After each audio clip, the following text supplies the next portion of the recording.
हामी फुटपाथबाट साधकमा जान्छौँ। सबैजना फुटपाथमा आइदिनुहोस् कृपया। मनिषाजीलाई पनि लिएर आइदिनुहोस्। मनिषाजीलाई पनि अगाडि लिएर आउनुहोस्।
नेपाली सत्ताको झन्डा बोकेर हिँडेका छौँ। यसरी पुलिस प्रशासनले हामीलाई त गर्नु पाउँदैन। हामी नेपाली झन्डा बोकेका छौँ, कुनै पार्टीको झन्डा बोकेका छैनौँ हामी। सबै मार्ग कति टाका छ त्यो मार्छ शनिबार कति जनता उत्रेछ आज सडकमा मार त्यो शक्ति सबको बोल्याएर मार साला हो। आज तल बत्ता खाएर गरिबलाई मारेर हो, आज पाइलामा कोट तिरेर आज तल बत्ता खाएर देशमा यत्रो भ्रष्टाचार छ। आज देशमा केही प्रगति छैन।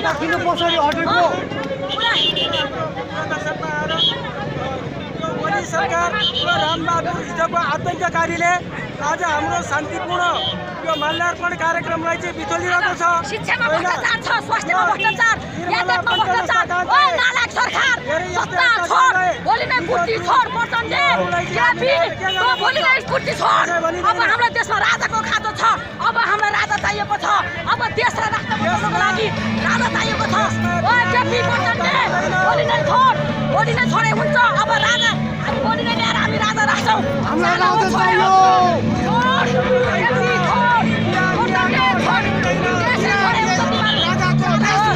इन्डियनको भतुवा भएर देश छोड र प्रचण्डले देश छोडे हुन्छ।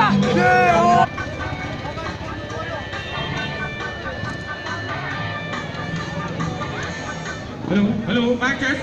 साइडपट्टिबाट हामी लाइन लागेर फुटपाथ हुँदै कृपया आज बार विवाद नगरौँ। यो राष्ट्रिय एकता दिवसको दिनमा हामी आफ्ना दाजुभाइहरूसँग झैझगडा गर्न चाहँदैनौँ। हामी संयमित बनेर कृपया पुलिस सुरक्षाकर्मी दाजुभाइहरूले नागरिक जो बडाबडा धीराज पृथ्वीनारायण शाहको शालिगमा माल्यार्पण गर्न आउनुभएको छ उहाँहरूलाई कृपया एउटा बाटो दिनुहुन र उहाँसम्म सुरक्षा गरी पुर्याइदिनु हुन पनि हामी प्रहरी प्रशासनलाई हार्दिक अनुरोध गर्दछौँ। कृपया हामी यहाँ झै झडप झगडा हामी केही गर्न आएको छैनौँ। आज बडा महाराज पृथ्वीनारायण शाहले राष्ट्रिय एकता दिवसको रूपमा मनाई हामी बीच भएको कलह झै झगडा यी सबलाई अब हामीले त्याग्नुपर्छ भन्ने मान्यता रहेर आएका हौँ। त्यसैले कृपया डाक्टर सुरेन्द्र भण्डारी जहाँलाई पनि तपाईँ यहाँ यो गाडीमा आइदिनु होला र तपाईँले यो जुलुसलाई नियन्त्रित बनाएर कृपया अगाडि बढिदिनु होला।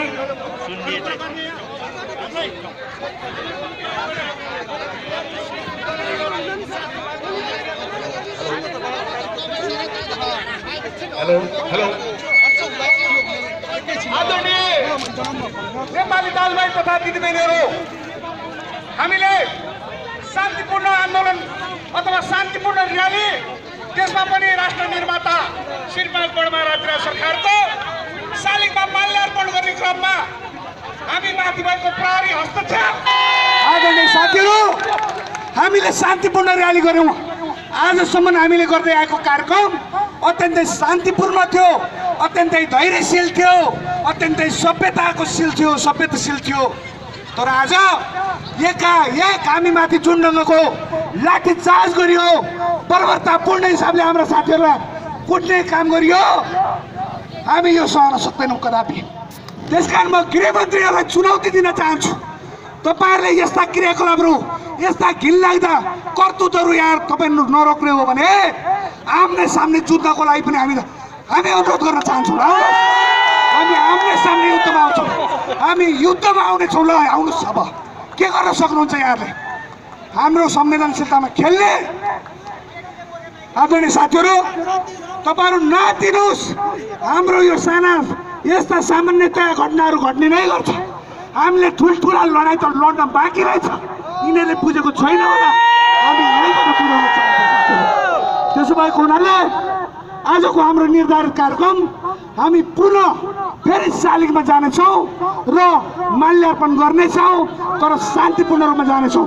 म यसो भन्दै म डाक्टर सुरेन्द्र भण्डारीज्यूलाई माइक्रोफोन हस्तान्तरण गर्न चाहन्छु। धन्यवाद।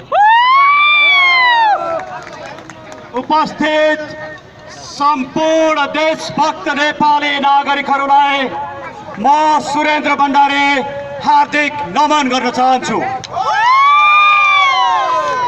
हामी शान्तिपूर्ण रूपमा श्री 5 बडा महाराजाधिराज पृथ्वीनारायण शाहको 249औं वर्षगाँठ तथा एकता दिवस मनाउन सिंहदरबार अगाडि रहेको शालिगमा 108 फिट लामो माला लिएर जाँदै गर्दा हामीमाथि प्रहरी हस्तक्षेप भएको छ।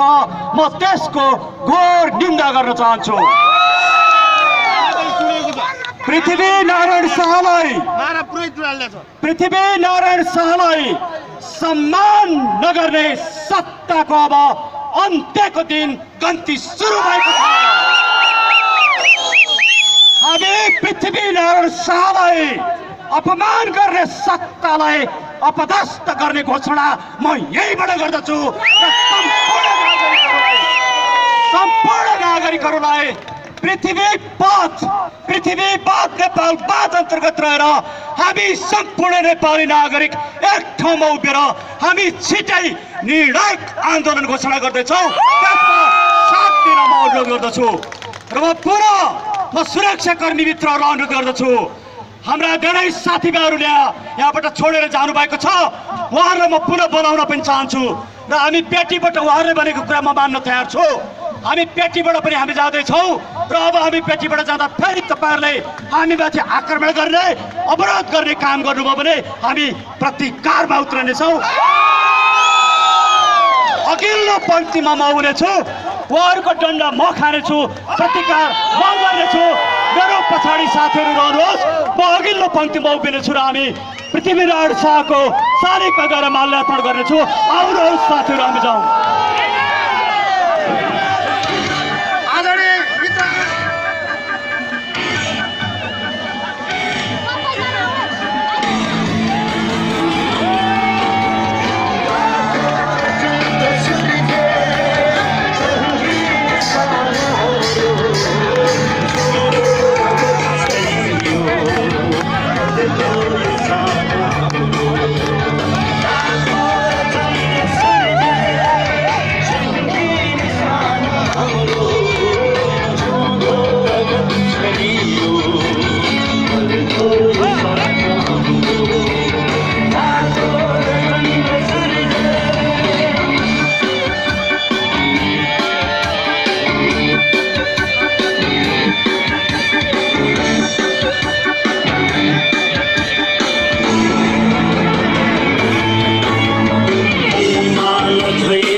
जिंदाबाद